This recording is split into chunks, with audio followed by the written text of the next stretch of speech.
जय हिंद। संत कबीर विद्यापीठ महाविद्यालय मगहर के इस ऑफिशियल यूट्यूब चैनल पर आप सभी का बहुत बहुत स्वागत है। दोस्तों, पिछले क्लास में हम लोग प्रागैतिहासिक काल के क्लास को पढ़े थे। आज की क्लास में उसके आगे का क्लास है आदि ऐतिहासिक काल का। तो आइए आदि ऐतिहासिक क्लास पे हम लोग चर्चा करते हैं। आदि ऐतिहासिक काल उस काल को कहा जाता है जिस काल में मानव ने अपने घटनाओं का कोई लिखित जानकारी नहीं दिया है। उस काल को आदि ऐतिहासिक काल कहते हैं। आदि ऐतिहासिक काल का टाइमिंग है 2500 ईसा पूर्व से लेकर 1500 ईसा पूर्व। आदि ऐतिहासिक काल में सिंधु घाटी सभ्यता आती है। सिंधु घाटी सभ्यता को हड़प्पा सभ्यता के नाम से भी जानते हैं। इसे कांस्य युगीन सभ्यता के नाम से भी जानते हैं, क्योंकि इस सभ्यता के लोगों ने तांबा और टीन को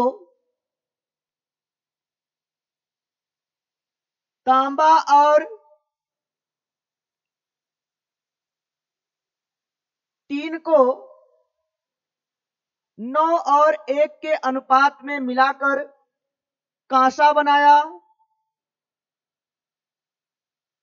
इसीलिए इस सभ्यता को कांस्य युगीन सभ्यता के नाम से जानते हैं। इसको याद करने के लिए एक और तरीका है T+T = K। तांबा और टीन बराबर कांसा। तो सिंधु घाटी सभ्यता को कांस्य युगीन सभ्यता के नाम से भी जानते हैं।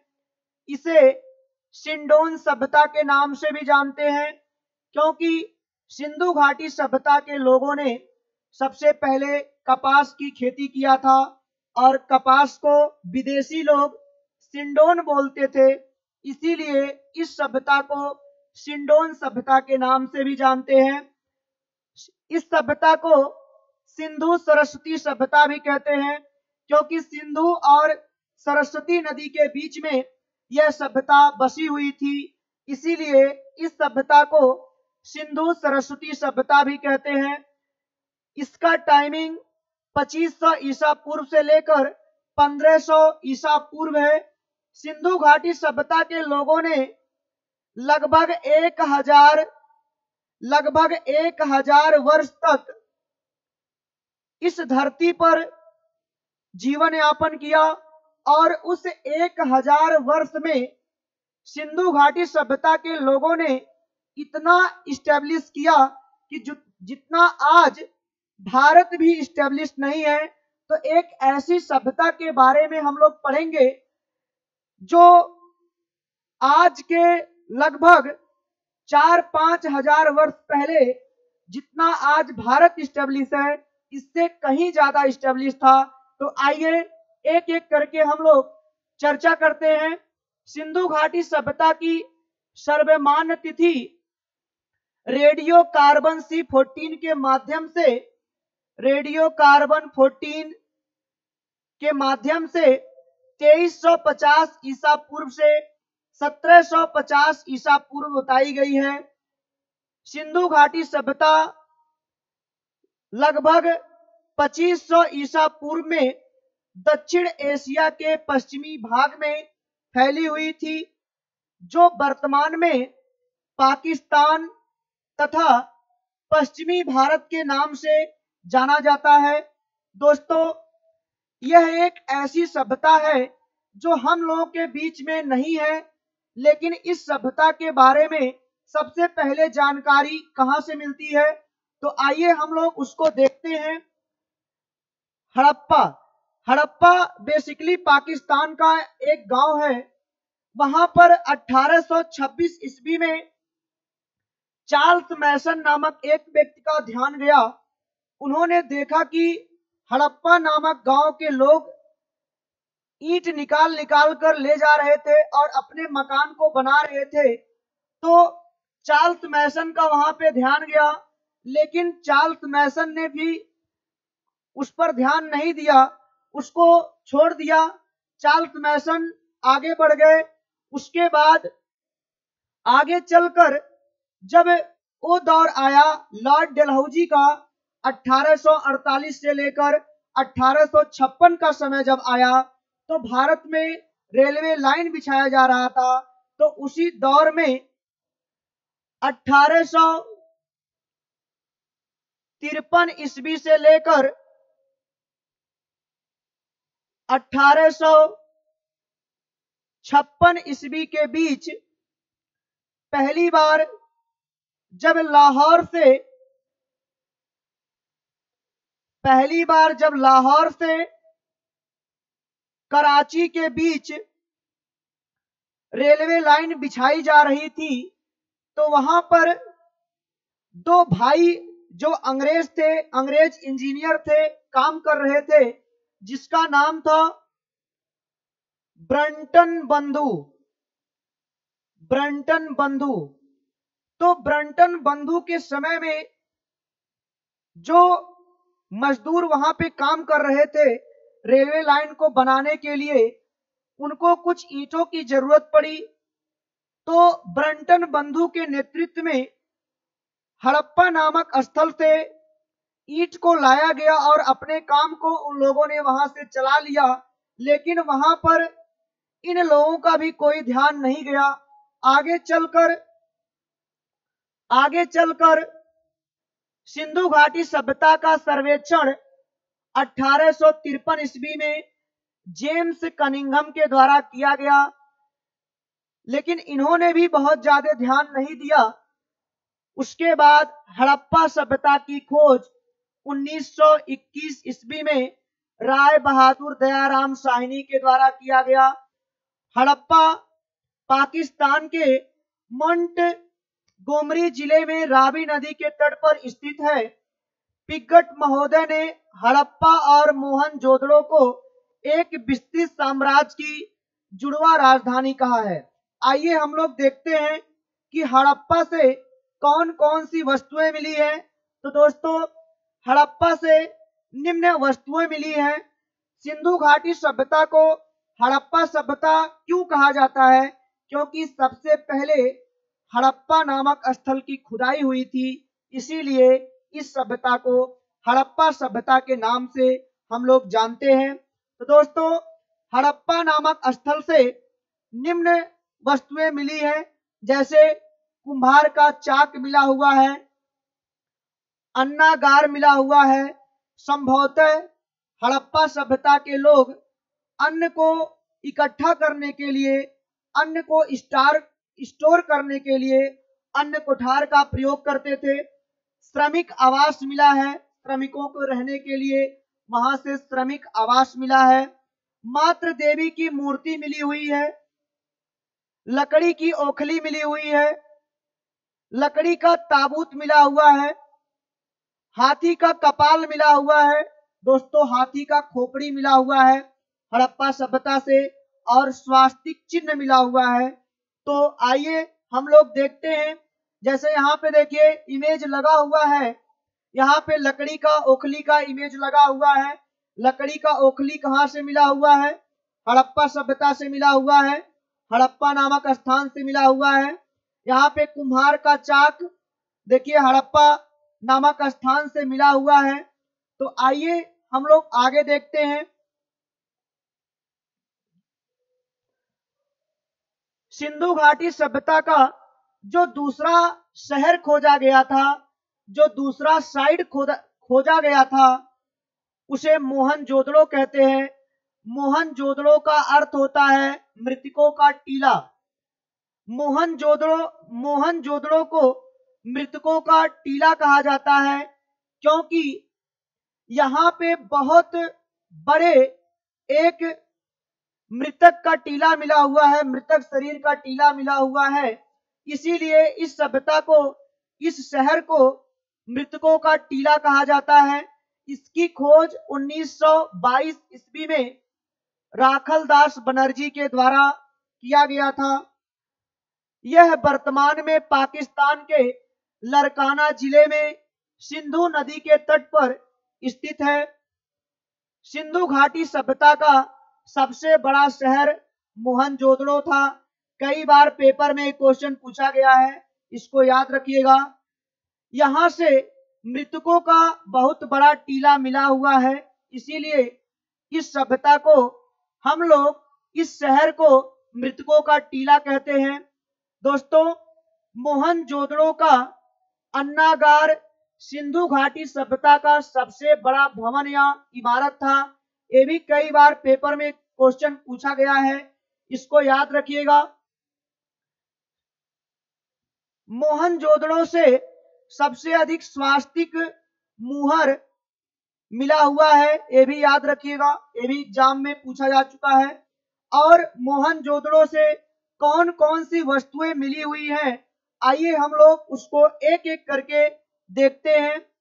पुरोहित का आवास मिला हुआ है, घरों में कुआं मिला हुआ है, और विशाल स्नानागार भी मिला है, अन्नाघार भी मिला हुआ है, और सबसे चौड़ी सड़क मोहनजोदाड़ो से मिली हुई है। इसको याद रखिएगा, ये बहुत इंपॉर्टेंट है। सिंधु घाटी सभ्यता में जितने भी सड़क मिले हुए हैं, सभी के सभी सड़क एक दूसरे को समकोण पर काटते थे, लेकिन आगे चल करके और बहुत ऐसे साइड हैं जहां पर टेढ़ी मेढ़ी सड़कें भी पाई गई हैं। लेकिन सिंधु घाटी सभ्यता अपने टाउन प्लानिंग और जल निकास के लिए जाना जाता है, अपने जल निकास और नगर नियोजन के लिए जाना जाता है। तो दोस्तों, आइए हम लोग देखते हैं आगे। सबसे चौड़ी सड़क मिली हुई है मोहनजोदड़ो से, कांसे की नर्तकी की मूर्ति मिली हुई है, और पशुपति शिव की भी मूर्ति मिली हुई है। तो आगे हम लोग देखते हैं चनहुदड़ो। चनहुदड़ो, इसकी खुदाई सन 1931 ईस्वी में गोपाल मजुमदार के द्वारा किया गया था। वर्तमान में यह पाकिस्तान में सिंध नदी के तट पर स्थित है। यह मात्र एक ऐसा शहर है जो दुर्ग रहित है। दोस्तों, सिंधु घाटी सभ्यता में जितने भी शहर खोजे गए हैं, पाए गए हैं, सभी शहर दो टीलों में बटे हुए थे, एक पूर्वी टीला और एक पश्चिमी टीला। पूर्वी टीला थोड़ा से कम सुरक्षित था, क्योंकि वो थोड़ा से नीचे था, वहां पे बाढ़ आने की संभावना ज्यादा थी। जबकि पश्चिमी टीला ज्यादा सुरक्षित था, ऊंचाई पे था, और उसकी छर दीवारी की गई थी। हो सकता हो वहां पे पुरोहित वर्ग के लोग रहते रहे होंगे, और बाह्य आक्रमण से सुरक्षा के लिए उसकी छर दीवारी की गई थी। लेकिन जो पूर्वी टीला था वो पश्चिमी टीला के अपेक्षा नीचे था, और उसकी छर दीवारी नहीं की गई थी। तो दोस्तों, ज्यादा सुरक्षित पश्चिमी टीला था। लेकिन आगे हम लोग पढ़ेंगे, धौलावीरा एक ऐसा सिंधु घाटी सभ्यता का खोजा गया साइड है, स्थल है, जिसमें 3 टीला मिला हुआ है, पूर्वी टीला, पश्चिमी टीला और मध्यमा टीला। तो दोस्तों, आगे हम लोग देखते हैं। यह मात्र एक ऐसा शहर है जो दुर्ग रहित है। यहां से निम्नलिखित वस्तुएं मिली है, जैसे मेकअप सामग्रियां, जो ब्यूटी पार्लर में सामग्रियां मिलती हैं, उसका यहां से साक्ष्य मिला हुआ है। जैसे लिपस्टिक मिला हुआ है, इसका मतलब यह है ये लिपस्टिक जो है कोई नया नहीं है, ये लिपस्टिक बहुत पुराना है। शीशे का साक्ष्य मिला हुआ है, इसका मतलब यह है शीशा भी बहुत लंबे समय से लोग प्रयोग कर रहे हैं। मनका बनाने का कारखाना यहां से मिला हुआ है। मनका एक प्रकार का माला होता है दोस्तों, तो मनका बनाने का कारखाना भी चनहुदड़ो से मिला हुआ है। जैसे मनका कुछ इस प्रकार का होता है।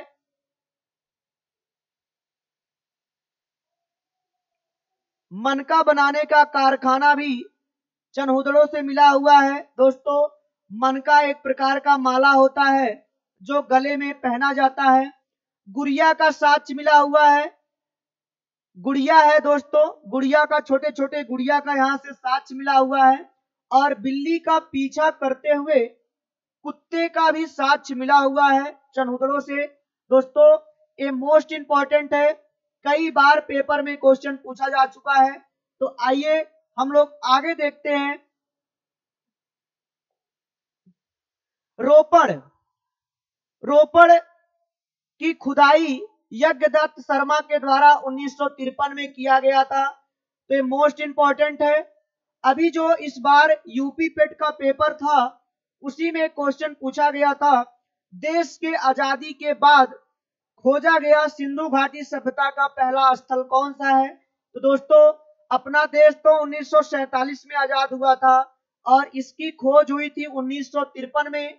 उसका आंसर यही सही था, रोपड़ सही था, क्योंकि देश के आजादी के बाद सिंधु घाटी सभ्यता का खोजा गया जो पहला स्थल है उसका नाम है रोपड़। यह पंजाब में सतलज नदी के किनारे स्थित है। देश की स्वतंत्रता के बाद खोजा गया प्रथम स्थल है। देखिए अभी हमने बताया आप लोगों को, यहाँ पे पॉइंट लिखा गया है, यहाँ मानव के साथ कुत्ते का भी दफनाए जाने का साक्ष्य मिला है। दोस्तों ऐसा ही साक्ष्य जम्मू कश्मीर के बुर्ज होम के गर्तवास के गड्ढा घर से मिला हुआ है। दोस्तों वह साक्ष्य नवपाषाण काल का है।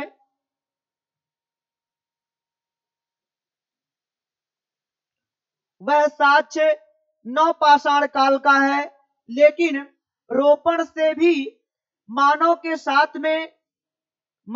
साथ में कुत्ते का भी दफनाए जाने का साक्ष्य मिला हुआ है। इसको याद रखिएगा। आगे हम लोग देखते हैं कालीबंगा।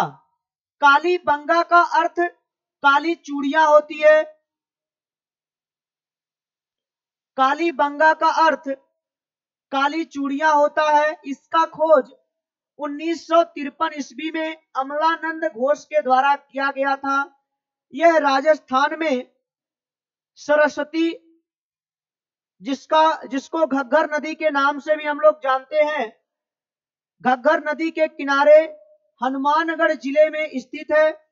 दोस्तों हनुमानगढ़ जिला और श्री गंगानगर जिला राजस्थान का अंतिम जिला है, वहीं से यह साइड मिला हुआ है जिसका नाम है कालीबंगा।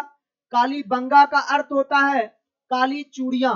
तो आइए हम लोग देखते हैं कालीबंगा से किसका किसका साक्ष्य मिला हुआ है। तो दोस्तों यहां से ऊंट की हड्डियां मिली हुई है जो मोस्ट इंपॉर्टेंट है, कई बार पेपर में क्वेश्चन पूछा जा चुका है। तो दोस्तों अगला लकड़ी का हल मिला हुआ है, अग्नि वेदिका मिली हुई है और जोते हुए खेत का भी साक्ष्य कालीबंगा से मिलता है। दोस्तों यहाँ पे देखिए लकड़ी का हल रखा हुआ है, यहाँ पे देखिए अग्नि वेदिका रखी हुई है। तो इन सब का साक्ष्य कालीबंगा से मिलता है। आगे हम लोग देखते हैं लोथल। लोथल इसकी खोज एम.आर. राव ने 1953 में किया था। यह गुजरात के अहमदाबाद जिले में भोगवा नदी के तट पर स्थित है। दोस्तों यह कई बार क्वेश्चन पेपर में पूछा जा चुका है कि लोथल किस नदी के तट पर स्थित है। तो लोथल गुजरात के अहमदाबाद जिले में भोगवा नदी के तट पर स्थित है। यहाँ से युगल समाधान मिला है जो सती प्रथा का प्रतीक है। यहाँ से महिला और पुरुष का एक साथ में मृतक शरीर मिलता है, जिससे अनुमान लगाया जाता है कि संभवतः सिंधु घाटी सभ्यता में भी सती प्रथा का प्रचलन था। आइए हम लोग आगे देखते हैं। यहाँ से निम्नलिखित वस्तुएं मिली हैं। मानव निर्मित बंदरगाह मिला हुआ है। दोस्तों सिंधु घाटी सभ्यता का एक प्रसिद्ध बंदरगाह है जिसका नाम है लोथल। यहाँ से चावल का भी साक्ष्य मिलता है। तो इसके लिए क्या ट्रिक हो सकता है याद करने के लिए? लोथल में भी लास्ट में ल आता है और चावल में भी लास्ट में ल आता है। तो दोस्तों लोथल से चावल का साच मिला हुआ है, इसको याद रखिएगा। शतरंज के खेल का भी साच लोथल से मिलता है। दोस्तों सिंधु घाटी सभ्यता में सभी घरों के दरवाजे और खिड़कियां मुख्य सड़क की ओर ना खुलकर गलियों में खुलती थी, लेकिन लोथल एक अपवाद है जिसके घरों के दरवाजे और खिड़कियां गलियों में ना खुलकर मुख्य सड़क की ओर खुलती थी। तो दोस्तों ये बहुत ही इंपॉर्टेंट है लोथल, कई बार पेपर में क्वेश्चन पूछा जा चुका है। आगे हम लोग देखते हैं सुरकोदता। सुरकोदता भी सिंधु घाटी सभ्यता का एक प्रसिद्ध बंदरगाह है। इसकी खोज 1964 ईस्वी में जगपति जोशी के द्वारा किया गया था। यह गुजरात में स्थित है। यहां से घोड़े की हड्डी का भी साक्ष मिला हुआ है। दोस्तों याद रखिएगा, कई बार पेपर में क्वेश्चन पूछा गया है कि घोड़े के हड्डी का साक्ष कहां से मिलता है, तो सुरकोदता से मिलता है। सुरकोदता सिंधु घाटी सभ्यता का एक प्रसिद्ध बंदरगाह था। आइए आगे हम लोग देखते हैं बनवाली। बनवाली इसकी खुदाई रविंद्र सिंह के द्वारा 1974 ईस्वी में किया गया था। बनवाली यह हरियाणा के हिसार जिले में स्थित है। यहाँ जल निकास की व्यवस्था नहीं थी, इसीलिए इसी कारण घरों में सोख्ता का भी साक्ष्य मिलता है। घरों के अंदर पानी को इकट्ठा करने का साक्ष्य मिलता है दोस्तों, क्योंकि बनवाली में जल निकास की व्यवस्था नहीं थी, नाली की व्यवस्था नहीं थी, जबकि और शहरों में जल निकास की बहुत बेहतरीन व्यवस्था थी। दोस्तों शहर से पानी काफी दूर जाकर के गिरता था, शहर के लोगों को पता भी नहीं चलता था कि पानी जाकर कहां पे गिर रहा है। तो सिंधु घाटी सभ्यता में बहुत ही नाली की बेहतरीन व्यवस्था थी, जितना कि आज अपने भारत में उतनी बेहतरीन व्यवस्था नहीं है। तो सिंधु घाटी सभ्यता अपने नगर नियोजन और जल निकास के लिए जाना जाता है, क्योंकि वहां के जो घर बने थे वो बहुत ही सिस्टमैटिक तरीके से बने थे, बहुत ही सलीके से बने हुए थे। दोस्तों सिंधु घाटी सभ्यता के जो सड़क होते थे वो एक दूसरे को समकोण पर काटते थे, 90 डिग्री पर काटते थे। तो आइए आगे हम लोग देखते हैं, यहाँ की सड़कें मात्र बनवाली एक ऐसा सिंधु घाटी सभ्यता का शहर है जहां की सड़कें टेढ़ी मेढ़ी थी, सीधी नहीं थी। दोस्तों अगला जो साइड है उसका नाम है धौलावीरा। धौलावीरा ही सिंधु घाटी सभ्यता का एक ऐसा शहर है, एक ऐसा साइड है जो 3 टीलों में बटा हुआ था। एक पूर्वी टीला और एक पश्चिमी टीला और एक मध्यमा टीला जो बीच में था। बाकी सिंधु घाटी सभ्यता के सभी शहर मात्र 2 टीलों में बटे हुए थे। मात्र धौलावीरा एक ऐसा शहर है जो 3 टीलों में बटा हुआ था। इसकी खुदाई रविंद्र सिंह ने 1985 में किया था। यह गुजरात के कच्छ जिले में स्थित है। तो आइए आगे हम लोग देखते हैं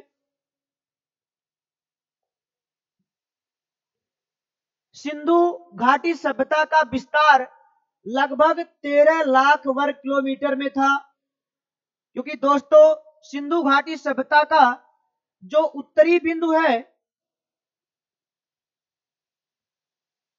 उत्तरी बिंदु है वो चिनाब नदी के तट पर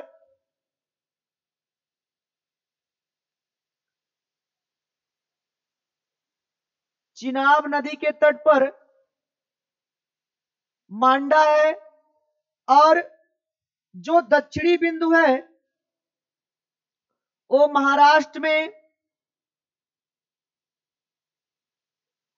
महाराष्ट्र में दैमाबाद गोदावरी नदी के तट तक फैला है। दैमाबाद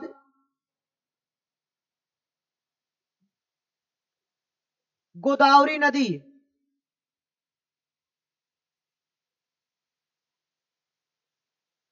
गोदावरी नदी के तट तक फैला हुआ है।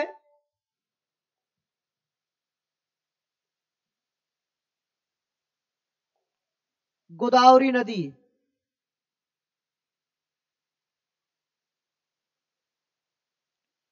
गोदावरी नदी के तट तक फैला हुआ है। सिंधु घाटी सभ्यता का पूर्वी बिंदु उत्तर प्रदेश का मेरठ जिले के आलमगीरपुर नामक शहर के हिंडन नदी के तट तक फैला हुआ है। सिंधु घाटी सभ्यता का पश्चिमी विस्तार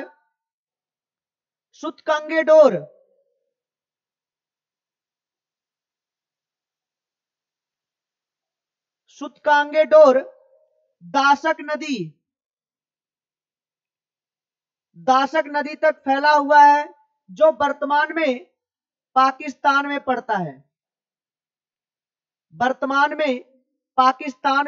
पड़ता है। तो पूरब से पश्चिम की लंबाई 1600 किलोमीटर है और उत्तर से दक्षिण की लंबाई 1400 किलोमीटर है। तो दोस्तों, सिंधु घाटी सभ्यता की जो आकृति है वो त्रिभुजाकार है। कई बार पेपर में क्वेश्चन पूछा गया है कि सिंधु घाटी सभ्यता की आकृति कैसी है, तो त्रिभुजाकार है, इसको याद रखिएगा।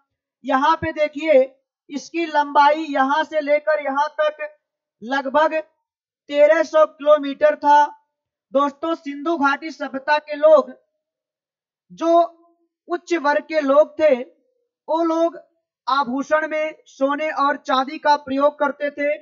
सिंधु घाटी सभ्यता में महिला और पुरुष दोनों बराबर आभूषण का प्रयोग करते थे।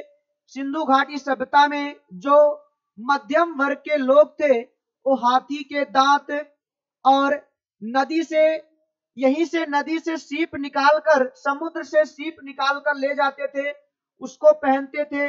लेकिन उस सभ्यता में जो गरीब तबके के लोग थे, वो मिट्टी को आग में पकाकर धागे में डालकर गले में पहनते थे। तो दोस्तों, आगे हम लोग देखते हैं, सिंधु घाटी सभ्यता की लिपि भाव चित्रात्मक थी, क्योंकि सिंधु घाटी सभ्यता के लोग चित्र को देख करके भाव समझ जाते थे। इसीलिए सिंधु घाटी सभ्यता की जो लिपि है उसे भाव चित्रात्मक बताई गई है। सिंधु घाटी सभ्यता में वस्तु विनिमय की प्रणाली प्रचलित थी। दोस्तों, सिंधु घाटी सभ्यता के लिए लोग सामान को एक्सचेंज करते थे। अगर किसी के पास गेहूं होता था तो गेहूं को दे देते थे, उससे चावल ले लेते थे। अगर किसी के पास दाल होता था तो दाल दे देते थे, और दूसरे के पास आलू होता था तो आलू ले लेते थे। तो इस तरह से सिंधु घाटी सभ्यता में वस्तु विनिमय की प्रणाली प्रचलित थी। दोस्तों, इसको याद रखिएगा। सिंधु घाटी सभ्यता की आकृति त्रिभुजाकार थी। सिंधु घाटी सभ्यता विश्व की सबसे पहली शहरी सभ्यता थी। दोस्तों, दुनिया की पहली शहरी सभ्यता सिंधु घाटी सभ्यता थी, इसको याद रखिएगा। सिंधु घाटी सभ्यता के निवासी भूमध्य सागरी और प्रोटो एस्ट्रोलाइड प्रजाति के थे। दोस्तों, सिंधु घाटी सभ्यता का शुरुआत भूमध्य सागरी और प्रोटो एस्ट्रोलाइड प्रजाति के लोगों ने किया था, लेकिन प्रोटो एस्ट्रोलाइड प्रजाति की अपेक्षा भूमध्य सागरी प्रजाति के लोग ज्यादा थे। दोस्तों, सिंधु घाटी सभ्यता में तौल की इकाई 16 के अनुपात में थी। दोस्तों, ये लोग अपने वस्तु को 16 के अनुपात में तौलते थे, जैसे 16 अनुपाते 32 अनुपाते 48 अनुपाते 64, इस अनुपात में ये लोग अपने सामान को तौलते थे। सिंधु घाटी सभ्यता के लोग धरती को उर्वरता की देवी मानकर उसका पूजा किया करते थे। सिंधु घाटी सभ्यता के शहरों से किसी भी मंदिर का साक्ष्य नहीं मिला हुआ है दोस्तों। सिंधु घाटी सभ्यता से किसी भी मंदिर का साक्ष्य नहीं मिला हुआ है। आइए हम लोग आगे देखते हैं दोस्तों। मेहनत से आप लोग पढ़िए, क्योंकि देखिए बहुत मेहनत से पढ़ाया जा रहा आप लोगों को। अगर आप मेहनत से नहीं पढ़ेंगे तो घर पे आजकल छोटे छोटे बच्चे होते हैं जो इंग्लिश मीडियम में पढ़ते हैं। आप लोगों से पूछ लेंगे कि भैया एक क्वेश्चन बता दीजिए। मान लीजिए पापा के सामने ही छोटा सा बच्चा है, घर पे क्वेश्चन पूछ लिया और अगर आपको नहीं आएगा तो आप क्या कहेंगे? ए बाबू, जौन हाल तुहार बा वह हाल हमार बा, न तुहरे आवत बा न हमरे आवत बा। तो इसीलिए दोस्तों थोड़ा से मेहनत से पढ़िए, ताकि घर पे भी नहीं बेइज्जती होगा और जो है जब मेहनत से पढ़ेंगे तो निश्चित रूप से सफलता मिलेगी। आइए हम लोग आगे देखते हैं दोस्तों।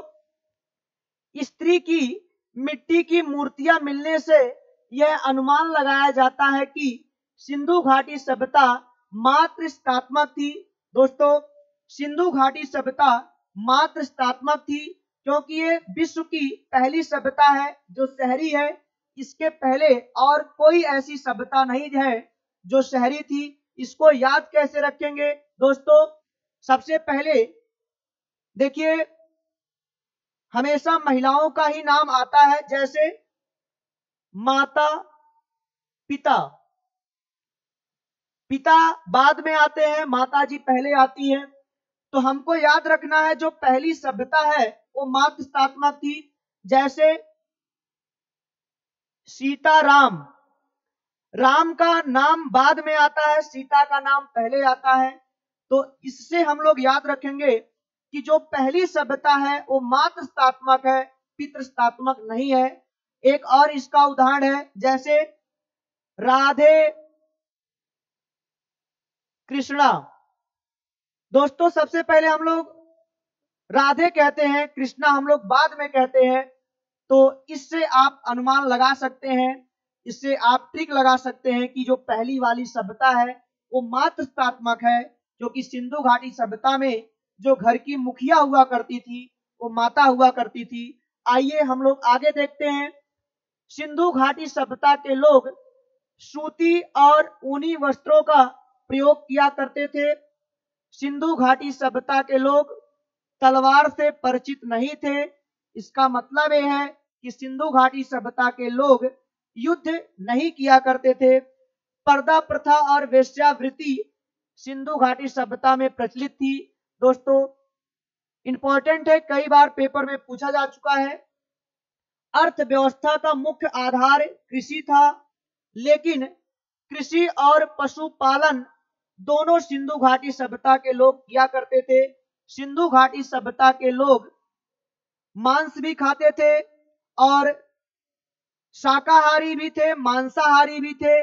जैसे आज भी लोग शाकाहारी है, मांसाहारी है, उसी तरह से सिंधु घाटी सभ्यता में भी लोग शाकाहारी और मांसाहारी दोनों तरह के लोग थे। आइए हम लोग आगे देखते हैं। सिंधु घाटी सभ्यता के लोग लोहे से परिचित नहीं थे। सिंधु घाटी सभ्यता के लोगों ने सबसे पहले कपास की खेती किया था। इसीलिए दोस्तों कपास की खेती करने के वजह से विदेशी लोग कपास को सिंडोन बोलते थे। इसीलिए इस सभ्यता को सिंडोन सभ्यता के नाम से भी जाना जाता है। आइए हम लोग आगे देखते हैं। सिंधु घाटी सभ्यता के पतन का कारण, क्या ऐसा कारण हुआ सिंधु घाटी सभ्यता में जो आज हम लोगों के बीच में नहीं है? एक ऐसी सभ्यता जो इतना ज्यादा स्टैब्लिश थी, 2500 ईसा पूर्व में स्टैब्लिश करना प्रारंभ करती है। 1000 वर्ष बीतने के बाद लगभग 1500 ईसा पूर्व में इस सभ्यता का विनाश हो जाता है। क्या कारण था? आइए, अलग अलग इतिहासकारों का अलग अलग मत है। तो दोस्तों अलग अलग इतिहासकारों ने अलग अलग बात बताया है। जैसे गार्डन चाइल्ड एवं हीलर के अनुसार सिंधु घाटी सभ्यता का विनाश का कारण बाह्य आक्रमण था और आर्यों का आक्रमण। यह गार्डन चाइल्ड और हीलर ने बताया हुआ है। दोस्तों जो अगला विद्वान है जिसका नाम है KUR कनेडी, इन्होंने प्राकृतिक आपदा जैसे मलेरिया और महामारी बताया। इनका कहना है कि एक भयंकर बीमारी फैली थी जिसका नाम है मलेरिया, और उस बीमारी के फैलने के कारण पूरी की पूरी सभ्यता का विनाश हो गया, पूरी की पूरी सभ्यता समाप्त हो गई। लेकिन दोस्तों आगे जॉन मार्शल और एस राव ने कहा है कि सिंधु घाटी सभ्यता का विनाश बाढ़ के कारण हुआ था। दोस्तों अधिकांश विद्वानों का मत है कि सिंधु घाटी सभ्यता का विनाश बाढ़ की वजह से हुआ था। तो दोस्तों पूरा एक क्लास में आदि ऐतिहासिक काल समाप्त हो गया, सिंधु घाटी सभ्यता समाप्त हो गई। दोस्तों जिन लोगों ने पहले क्लास को नहीं देखा है वो लोग पहले क्लास को जरूर जाकर देखें, उसके बाद दूसरा क्लास देखेंगे तो बहुत अच्छे से समझ में आएगा, कोई दिक्कत नहीं होगा। आगे की जो क्लास होगी वो ऐतिहासिक काल की होगी, और ऐतिहासिक काल की शुरुआत हम लोग वैदिक सभ्यता से करेंगे। तो ठीक आज के लिए इतना ही। बहुत बहुत धन्यवाद आप लोगों का।